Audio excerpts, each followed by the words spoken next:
Hello, everyone. Welcome to Celsius 233, your go-to place for fiction book summaries. Today, we will turn the pages of The Last Olympian by Rick Riordan. The Last Olympian by Rick Riordan, published in 2009, concludes the Percy Jackson and the Olympians series. The book follows Percy Jackson as he faces the ultimate prophecy, leading a desperate defense of Olympus and Manhattan against Kronos, the awakened Titan Lord. With epic battles, heartbreaking sacrifices, and a gripping resolution, it marks a dramatic and satisfying end to Percy's journey. Plot summary: the battle against Kronos was coming. For months, Percy Jackson, a demigod son of Poseidon, had known his 16th birthday would bring the fulfillment of a prophecy that could either save or destroy Olympus. As Kronos' forces marched steadily closer to New York City, Percy and his allies braced themselves for a war that would determine the fate of gods and mortals alike.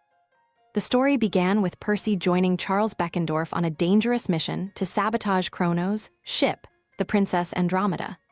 The plan went awry when Kronos, inhabiting the body of Luke Castellan, anticipated their arrival.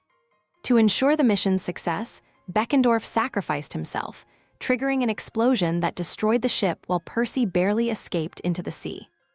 Haunted by Beckendorf's loss, Percy was soon swept into an underwater battle where his father, Poseidon, fought Oceanus, the Titan of the sea.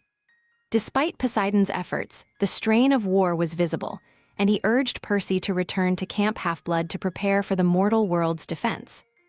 Back at camp, Percy learned of a spy within their ranks and the growing tension among the demigods. He also received the full text of the Great Prophecy, confirming that his choices would determine the fate of Olympus. With time slipping away, Nico D'Angelo, son of Hades, presented Percy with a daring plan. Percy would bathe in the river Styx to gain invulnerability, as Achilles had done. The process was perilous, requiring Percy to anchor his soul to a point of mortal vulnerability. After a harrowing journey to the underworld, Percy completed the ritual, marking himself as a hero capable of standing against Kronos. The battle soon began as Kronos' army launched an assault on Manhattan.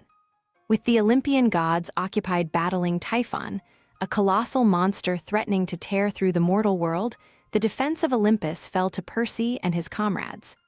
The demigods established a defensive perimeter around the Empire State Building, the entrance to Mount Olympus, which lay atop the building's spire. Assisted by allies such as Annabeth Chase, Grover Underwood, and Clarisse LaRue, Percy led the demigods in a series of fierce battles across the city, clashing with monsters, titans, and even demigod traders. Despite their courage, the defenders were pushed to the brink. The turning point came when Rachel Elizabeth Dare, a mortal friend of Percy with the unique ability to see through the magical mist, arrived in Manhattan with urgent news. Rachel, having been drawn to the unfolding events by prophetic visions, declared that Percy was not the hero meant to fulfill the prophecy. This revelation planted the seeds of doubt, but also set Percy on a path toward clarity. He recognized that Luke, still alive somewhere within Kronos' control, might hold the key to saving Olympus. The final confrontation took place on Olympus itself, a shattered and war-torn realm as Kronos stormed the throne room. Percy faced the Titan with Riptide, his celestial bronze sword, while Annabeth desperately tried to reach Luke, pleading with him to remember the good he once embodied. When Kronos overpowered Percy, it was Annabeth's words and unwavering belief in Luke that broke through. In a moment of self-awareness, Luke reclaimed control of his body, using the dagger Annabeth had given him years earlier to strike his own mortal point of vulnerability. By sacrificing himself, Luke destroyed Kronos, fulfilling the prophecy in an unexpected way. As the dust settled, the gods returned to Olympus, victorious but humbled. Percy demanded they swear to recognize the demigods more fully, granting cabins for all the minor gods, children, and ensuring no future heroes were neglected. The gods reluctantly agreed, ushering in a new era of balance between Olympus and its mortal offspring. Rachel was revealed as the new Oracle of Delphi, inheriting the spirit of prophecy. With this transformation, she recited a new prophecy, one that hinted at challenges yet to come. Percy, now free of the weight of the Great Prophecy, returned to Camp Half-Blood, where he shared a moment of peace and reflection with Annabeth, their bond stronger than ever. The war had ended, but its scars and lessons endured. Heroes had risen and fallen, choices had reshaped destinies, and the world had been spared from destruction. Olympus stood resilient, shining brighter for the sacrifices made to protect it. That's all for now. The journey through Percy Jackson and the Olympian series doesn't end here.